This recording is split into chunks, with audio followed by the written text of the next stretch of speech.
All right, everyone. Welcome back to another episode of the Video Game Ranking Podcast, where we do tier lists of different things related to video games and the video game industry. It's been a very long time since I have made an episode in this series. I think the last time was back in 2019. So here we are continuing it on the biggest video game nerd channel. It was previously on my Cynical Gamer channel, but as you guys know, if you're familiar with the history of this channel, it was terminated back in 2013, but then brought back recently in 2024. So I decided to, bring back old series that I did on my other channel and kind of, revive them on this one because I feel like it'd be more fitting to have them here.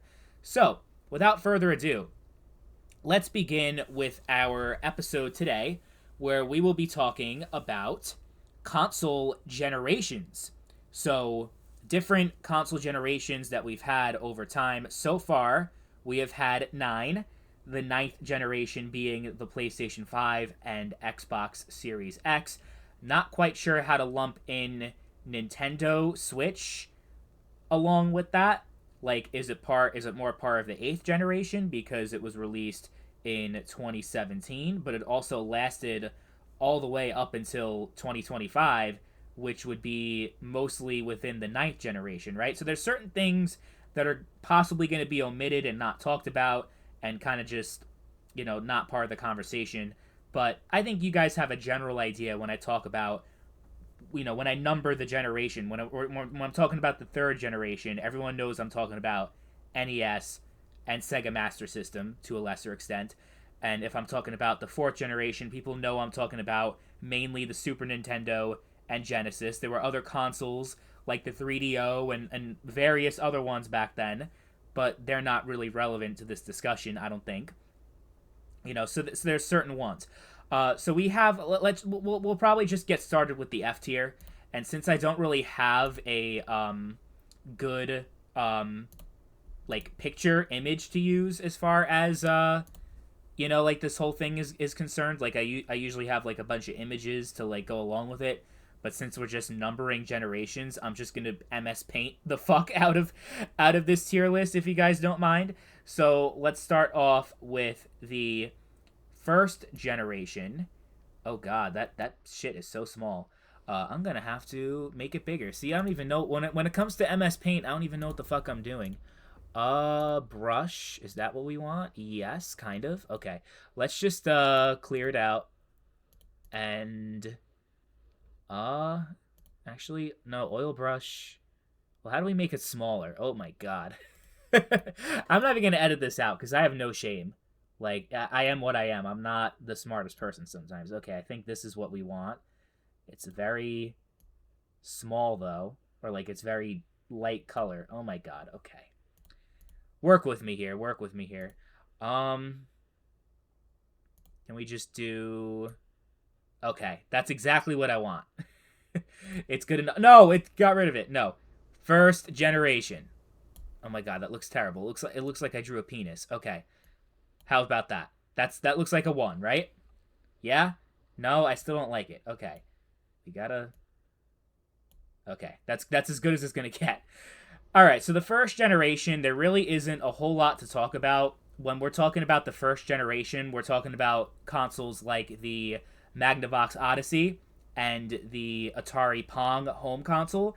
But the difference, I mean, the thing is, there's really no difference between every single one of those consoles. Because if you go back and look at every single console released during the first generation, which would be considered mainly between 1972 and around 1977, 1978, it was all uh, home console ports of the popular Pong arcade game at the time. There was literally nothing else that the console market had to offer. It was just Pong. So I kind of have it in the F tier by default. Maybe I should give it a little bit more respect, and some may argue that it should go somewhere maybe in the D tier because even though there really wasn't a whole lot going for console gaming at the time, it was still the first of its kind. You never had the ability to play a video game on your TV and to plug it in like you could. I mean, technically, the Odyssey had multiple games. Like, it had like tennis and it had like a whole bunch of stuff, and they actually had like sheets that you put over the screen to make it seem like a different game. But they were really, it was all Pong. It was really all Pong.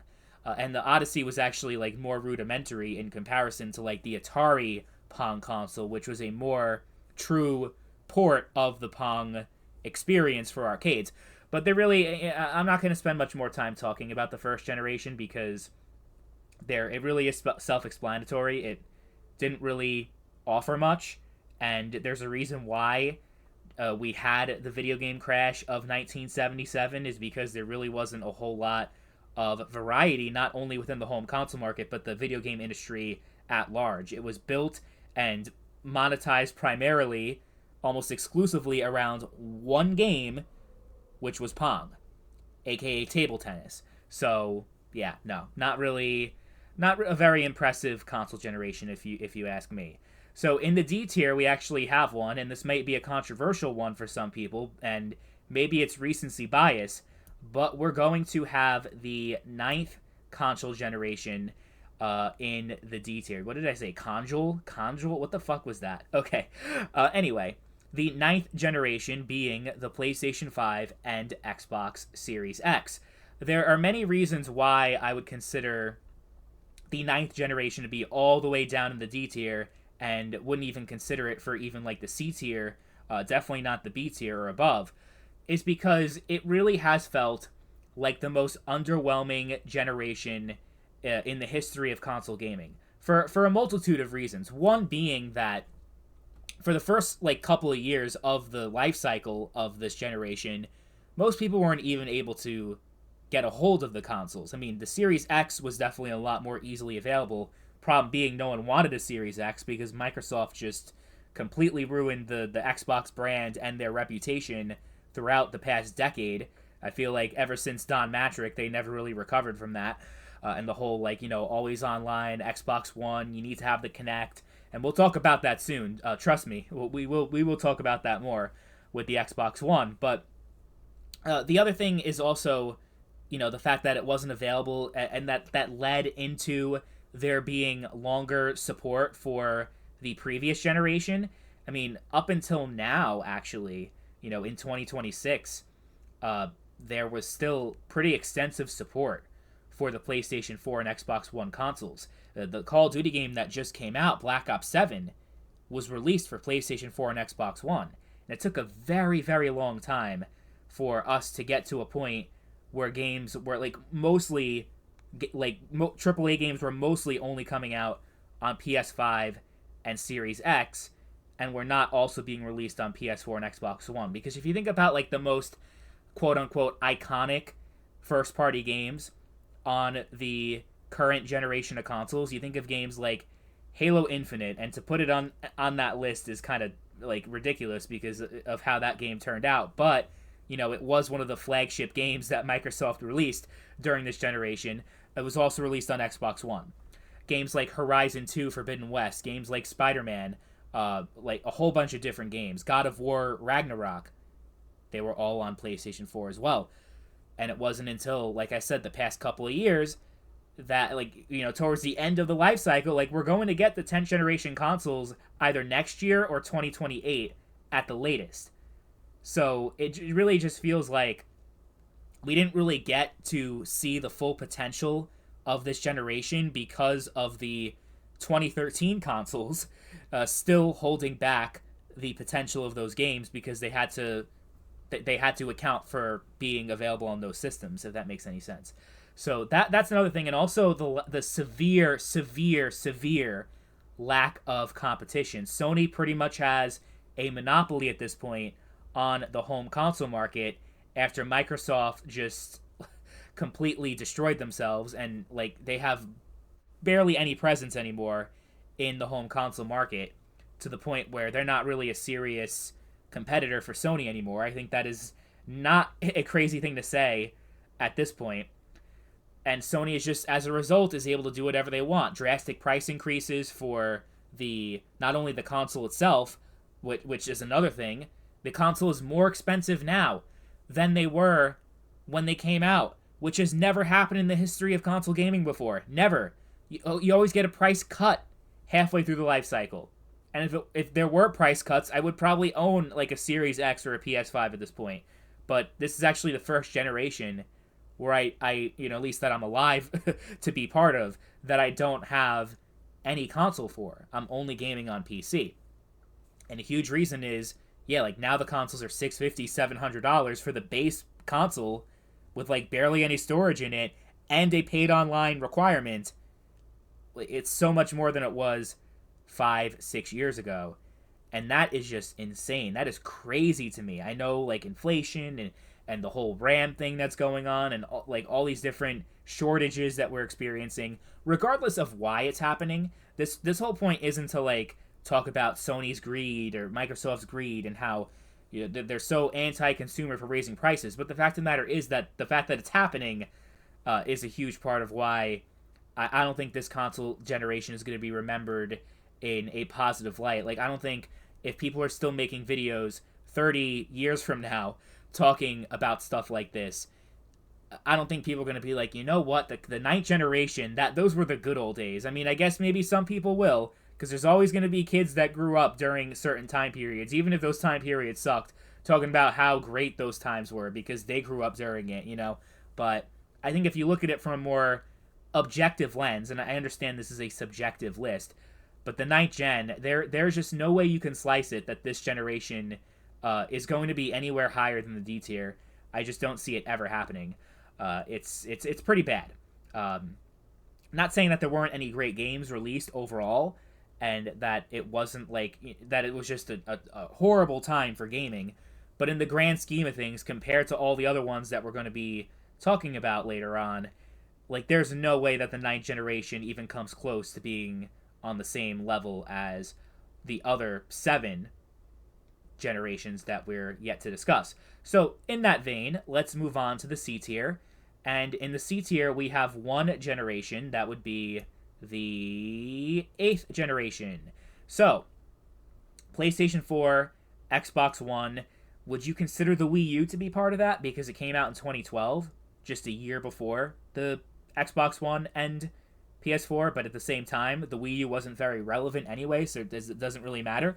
Okay, so the 8th generation, I would say, is slightly better because the prices were more manageable. It felt like it was a lot more affordable to own a console and to buy a console, and there was like a little bit of a PS4 shortage when the console came out, but it didn't last very long. It certainly didn't last 2+ years like it did with the PS5 and the 9th generation. And despite the 9th generation, one thing I didn't really mention is like the fact that, like the power, these were really powerful machines when they came out in 2020, meaning the PS5 and Series X, but they weren't really able to capitalize on that power, which I did talk about. But yeah, they were very powerful machines as compared to the 8th generation, which even by 2013 standards, those consoles were not very impressive from a technological perspective. And there was still like we were already like pushing these consoles to their limit not too long after they came out.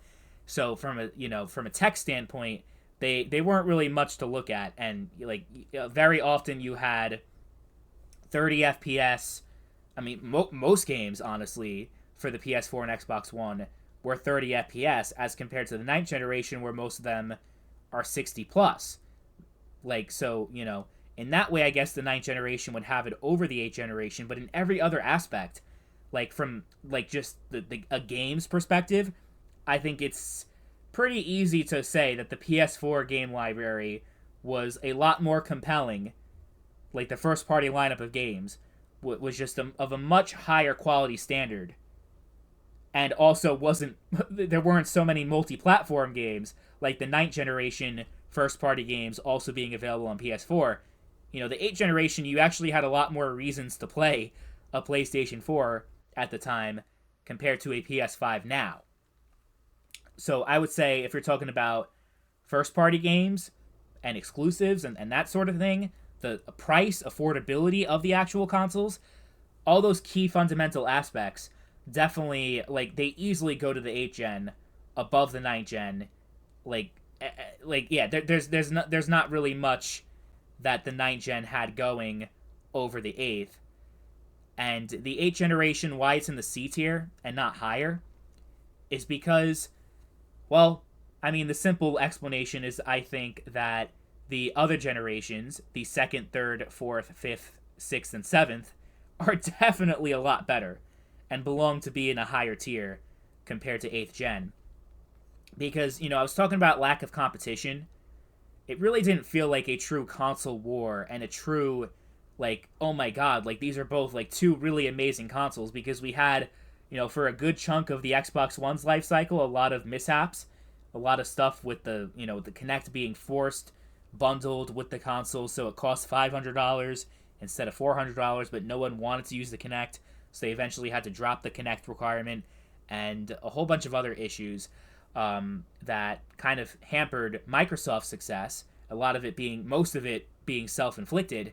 So this was able to really start to solidify Sony's monopoly over the console market, which is obviously bad for the consumer, is to have a company to have so much power and influence and pretty much be able to do whatever they want, because that's what they had to do with the PS4. Like, if you compared it to the PS3, Sony had to scratch and claw and fight because of how behind they were compared to the Xbox 360 with the PS3. They were churning out so many high quality exclusives, so many amazing games, but with the PS4, it felt like they kind of just coasted by. Even more so with the PS5, but the PS4 just kind of felt like meh. Like I talked about underwhelming 9th generation, 8th generation was pretty underwhelming too. And I can't really say that this was an amazing console generation. I can't say it was a terrible one either. So as a result, I'm going to put it in the middle, like somewhere in the C tier. I think that is a very fair ranking to give it. Okay, so in the B tier, we have 3 generations to talk about. So we have, first, we're going to talk about the 2nd generation.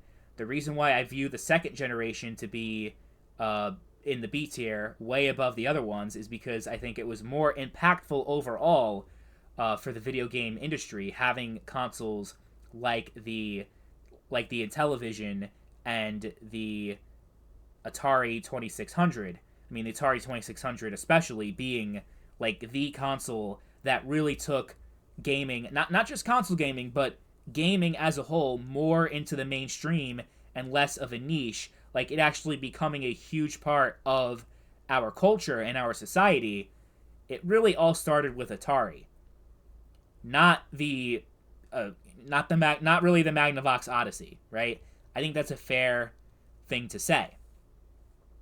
And the games were definitely of much higher quality and much more variety in comparison to the first generation. So, like, this ranking is obviously going to be time relative.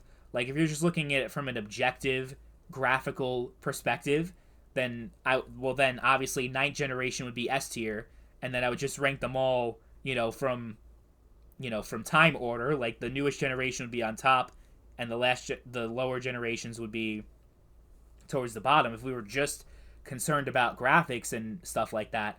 But it's innovation relative to the time in which the consoles were released.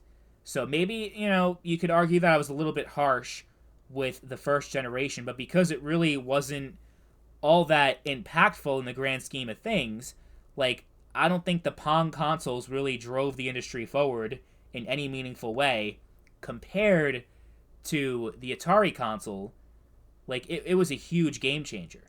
And, at the time also we had a lot of great arcade games that were ported to the 2600. Obviously, they were a lot more graphically limited and didn't really play as well as the arcade counterparts, but there was still a lot of really good gaming experiences to have.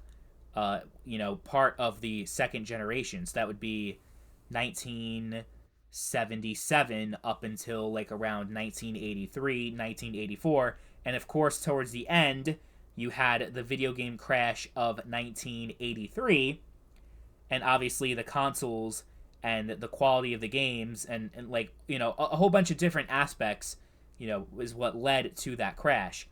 But I made a whole video actually on my other channel talking about that. If you guys are interested, I will try to remember to leave a link to it in the description, because it's very interesting. The whole story about the 1983 video game crash is actually not what most people think of it to be. So check that video out if you're interested. But in the grand scheme of things, like, people still talk about the Atari 2600 to this day. People still talk about a lot of the games that were released on that console to this day. And I think that really should be taken into account. And I know a lot of people who grew up, like, my parents and, like a bunch of relatives and people I know that are, like, of that age that came up during that time, have so many great memories with their Atari console. And it's definitely a generation worthy of the B tier. So, that is the second generation. Now we're going to talk about the generation that came out right after it, actually. We're going to talk about the third generation of consoles. So this would be the NES and Sega Master System, and also to a much lesser extent, the Atari 5200. Or actually, the Atari 7800 was technically part of the third generation. But it's really just the NES. Like, Nintendo had a near monopoly after the Atari pretty much not having any control of the games that were coming out for it, and that being a huge factor that led to the 1983 crash, because Atari wasn't actually making any money off of the games being sold. Like, the publisher could just publish whatever games that they want on the Atari without any regulation by Atari. So you can see the problems that were related with having no regulation and having no actual revenue, that Atari was actually getting from the games being sold on their own console, when the consoles were typically not really sold at a very high profit margin back then. Nintendo saw all those problems and, I would say, overcorrected, because they were very strict with publishing, and they even used their influence because of how quickly the Famicom and NES, were growing in influence. Games like Super Mario really giving Nintendo a huge edge. If developers wanted to put a game on a competing console like the Sega Master System, Nintendo would actually bully the developer and say, hey, if you put these games on the Sega Master System, we're going to ban you from publishing games on the NES. So obviously the vast majority of publishers would not put games on the Master System, because, like, they're not going to miss out on the NES and the gravy train going on there. So there's a lot of this generation was really the start of a lot of the greed and, like, really bad tactics that have been used in the gaming industry, that are still used to this day. Nintendo was kind of like the pioneers of that. But that being said, I mean, the NES was iconic, and it was a great console, and the 8-bit era of gaming really took it to a completely different level. Like, even compared to the second generation. So you would think, okay, maybe you should put the third above the second, but I would also argue, if it weren't for the second, we wouldn't really have the third. As opposed to, like, the 8th and the 9th generation not really feeling nearly as impactful in comparison. But I would argue that in the grand scheme of things, Atari and NES, like they were both equally important, and relative to their time and the periods in which those two different generations existed, had an equal impact, and were both, like, of the same importance, in my opinion. So that's why I kind of feel like they deserve to be lumped together. If this was, like, a pure, like, ranking from I guess worst to best, then 3 would be above 2. I would say 3 would probably be more like a B plus. While this would be a solid B. You know what I mean? So that's I guess the whole tier listing isn't perfect in a lot of ways. But at the same time, I think it is fair to put them both on the same tier at the end of the day, because the third generation did have a lot of problems, and I do think the generations that I ultimately have in the A and S tier are more deserving and took the industry to even greater heights and were even more innovative, even relative to their time, you know what I mean? Like compared to the third generation, the 1980s. But it still has to be said that, towards the end of the second generation, you did have the gaming crash, and the future of the gaming industry was very uncertain, and people were really skeptical as to whether or not the video game industry can continue to exist in a meaningful way. Nintendo almost single-handedly saved gaming as we know it. So that has to be said. But I still think it belongs in the B tier. And I debated putting it in A, but I'm going to keep it at B. Alright, so the third generation that we're going to put in the B tier will be the fifth generation. So that would be PlayStation 1, Sega Saturn, and the the PlayStation, Nintendo 64, and Sega Saturn. So that would be from 1994, 1995, up until 2000. So it was actually one of the shorter console generations compared to a lot of the other ones that we've had throughout history. Because it really felt like the PS2 came out relatively soon after the first one. I will put this on equal footing, equally important compared to these two generations because of the introduction of 3D gaming and a lot of the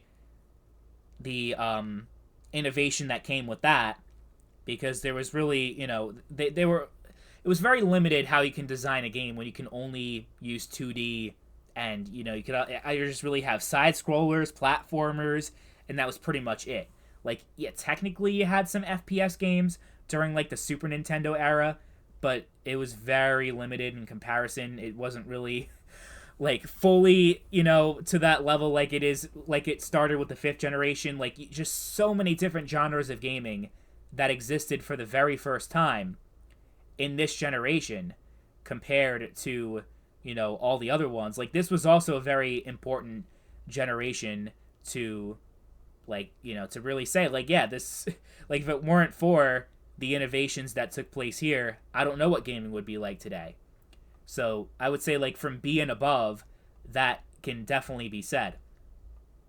Obviously the N64 and NES both, the N64 and PlayStation both had amazing first-party games in their own right, and it really felt like you had two great options on the market that both offered their own different experiences at the end of the day. Like, you had GoldenEye, and you had, Mario 64, Conker's Bad Fur Day, etc., etc. Like, all these different games on Nintendo that you couldn't play on PlayStation. There were definitely a lot more games on PlayStation that you couldn't play on N64, mostly because of the limitation of the cartridges as opposed to the disc on the PS1. But I would say it was just an overall great, iconic console generation that is still beloved to this day. People still playing games to this day from that time period, because a lot of them have actually, held up pretty well. Like, I would say Mario 64 and Ocarina of Time and games like that definitely have aged very well.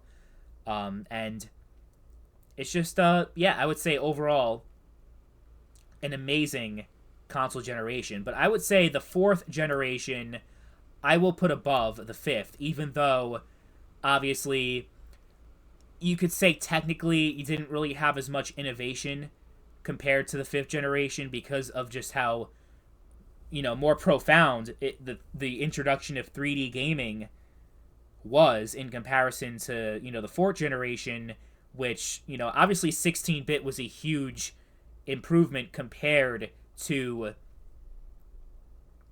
if we're comparing going from like the fourth to the fifth, right?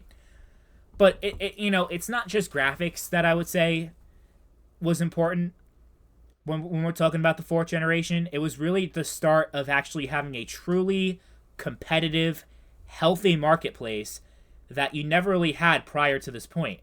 And I'm talking about the fierce competition that existed between the Super Nintendo and Sega Genesis, between Nintendo and Sega. that if it weren't for that dynamic starting in this era, then I can't say that the other eras that came after it would be as great as they ended up becoming.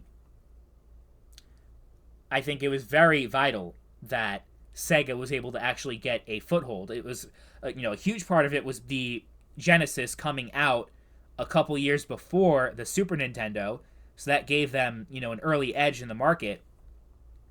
But, obviously the games themselves were amazing too, especially relative to the time period. Like, a gold mine of fantastic games on both consoles. And then you could even go into more obscure stuff like the Neo Geo and TurboGrafx 16 that also existed during that time. And there were a lot of consoles that existed during the fourth generation. There were so many. But ultimately, it was the Super Nintendo and Sega Genesis that carried the industry forward and were very, very impactful, that I would say, yeah, this generation was better and was more important overall than even the second and the third. I don't think that's a crazy thing to say. I really don't. So, I think the fourth generation, the 16-bit era, the first real console war, it was just, it was an amazing time to be a gamer. And I think it really drove people's passion of gaming, much higher than it would have been otherwise. If Nintendo just continued to carry a monopoly into the fourth generation, you know what I mean? So, I have the fourth gen in the A tier, and I also have the sixth generation in the A tier. Maybe I should put commas in there. Actually, I'll just space it out a little more so you guys know. It still looks like just the number 46, but whatever. You guys know it's all right. Okay, so the sixth generation of consoles being the PlayStation 2, Nintendo GameCube, original Xbox, and Sega Dreamcast. What I would say was an equally amazing time to be a gamer compared to the fourth generation, because you just had so many great options. Obviously, the Dreamcast had an early demise, but it created some fantastic games like Shenmue and Sonic Adventure, and the Dreamcast just had a fantastic library, and sadly, it really is sad what happened to it. And I'm still sad about the Dreamcast to this day, if we're going to be honest. It deserves so much better. But, if you're talking about, obviously, all the great games that came out on the GameCube, like Metroid, and obviously Super Mario Sunshine, and so many other games, Twilight Princess. The GameCube just was obviously great. The original Xbox, even though the PS2 was just so, sold the most amount of consoles and remains the best-selling console to this day, although I think it's about to be overtaken by the original Nintendo Switch at, any day now. It's, really, it's close. It's neck and neck. But the PS2, obviously, was huge and was an overwhelming success. But there was so much innovation that took place across every single, all the major console publishers at the time, which you can't really say here, and you can't say here, and you definitely can't say here. And even in these ones, it really was one company mostly driving things forward, except for the fifth generation, but for the second and third, it was definitely Atari driving everything forward, and Nintendo driving everything forward. But the sixth generation, there were so many different companies involved, and, even though, the fifth generation was the pioneer of true 3D gaming, obviously the power of the PS2 was able to really solidify these genres into the experiences that we have today. FPS games in the fifth generation were still relatively primitive, and were very, very limited. The PS2 was really the generation, The 6th gen was really what solidified the FPS genre, like, into what it is today.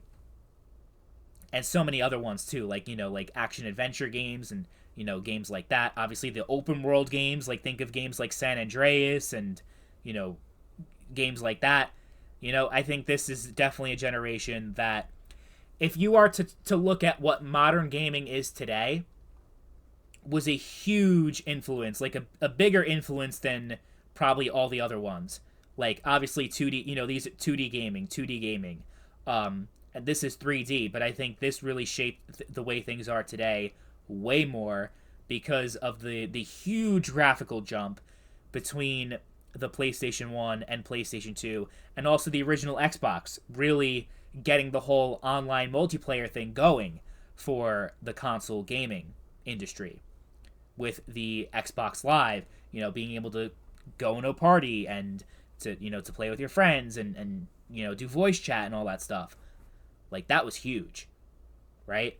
So I would argue that 6th generation deserves to be in the A tier above all the other ones that I have ranked below, and on the same level as the 4th generation of consoles. So that obviously leaves one generation to be true S tier level. And that it has to be the 7th generation. It has to. I need to change that 7 because it looks horrific. Okay. Can I do a good 7 here? 7. I think I like that 7. Yeah, I'll do a little cross mark because some people like to do that for their 7, so we'll add it there. So the PS3, Xbox 360, and Nintendo Wii as well. The Wii was obviously very different in a lot of ways, less relevant as it got later on in the life cycle because all the AAA games were really only being developed for PlayStation 3 and Xbox 360 because of the limitations, the Wii being just pretty much the same from a technical perspective as the GameCube. So it really couldn't do much, but it had a lot of really cool games with the motion controls, and, obviously the first-party Nintendo games were still of the same quality compared to the GameCube and N64 and previous Nintendo generations. So the Wii definitely deserves its flowers when we're talking about this generation and why it belongs on the S tier. But oh my god, the console war between the PS3 and Xbox 360 remains the most iconic out of all of the console wars in history, even more so than the Super Nintendo and Sega Genesis. The whole Sega, Genesis does what Nintendo don't. I mean, that shit was great, but it doesn't hold a candle to this. The overwhelming amount of high-quality exclusive games that you can only play on one console, and if you didn't have the other, you really, really, really felt like you were missing out. Like, obviously, there were aspects of that in the 4th generation, but it was even more so in the 7th generation. I mean, especially if you're talking about the PS3 library, because just the whole story, like the entire story and the entire dynamic of the generation shifting drastically over time. I think that's what also makes it iconic. Because, like if you talk about the 4th generation, it was really mostly Sega had an edge early on because they were the first console on the market. But then when the SNES came out, it quickly overtook it. But there was still some good competition. But with this generation, with the 7th generation, shit got crazy because the 360 just dominated the PS3.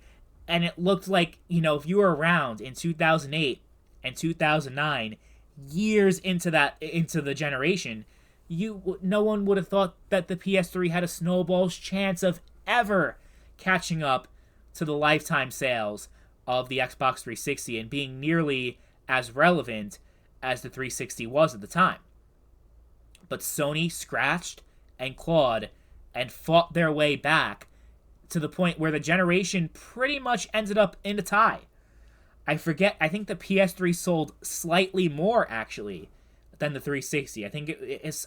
I don't know the exact numbers, but from my memory, it was something like 84 million versus 85, or something like that. Like, if you're comparing sales. Obviously, the Wii had, over 100 million, but the PS3 360 war was something else.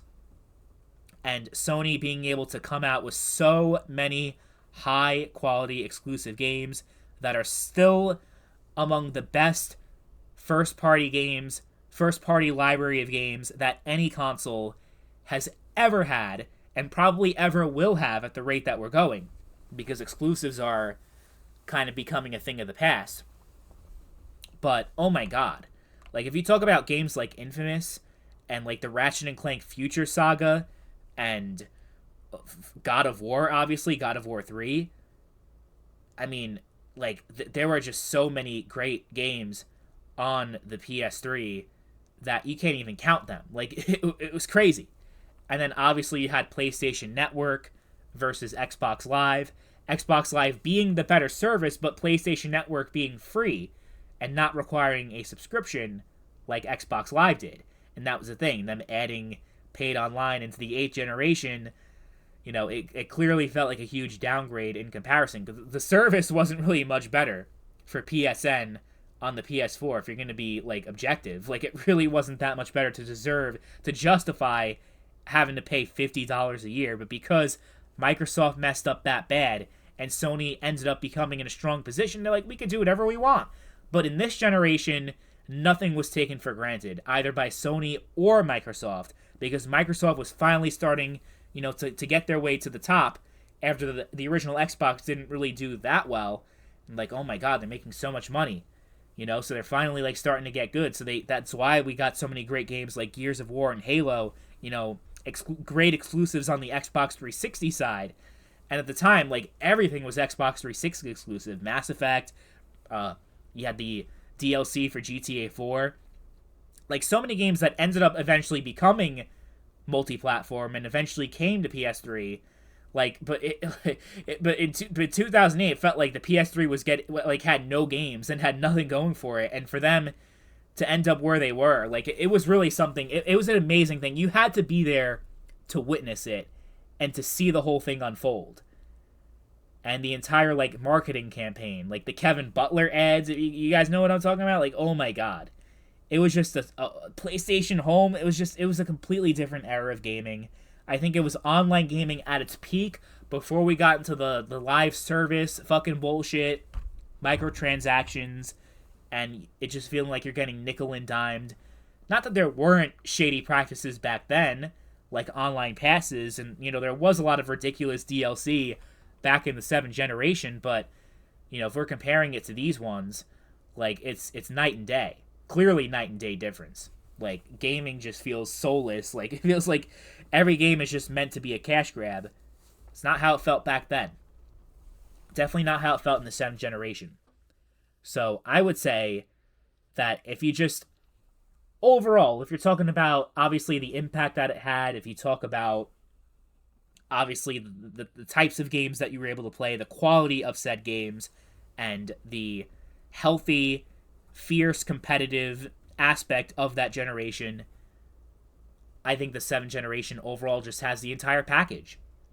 Everything you want to have in a good console generation, and to have a great one, like, this checks every single one of those boxes. While, you know, these ones have most of those aspects, these have, you know, some of them and a good amount of them. This has barely any, and this... But, yeah, I think this is a very fair tier list if we're going to just... Yeah, now that it's complete and me looking at it, I'm like, this feels right. This feels right. This is the ultimate tier list of console generations. If I had to make a prediction on what I think the 10th is going to be, it's probably going to be D or F. I can't imagine us ever reaching these heights ever again, because console gaming just... It's so far gone, and I don't think it'd ever come back to nearly as being as relevant and important as it used to be. But that's probably a discussion for a different video. But yeah, let me know what you guys think about this tier list. I'm very interested to see what you guys think. And I will catch you guys later. Bye.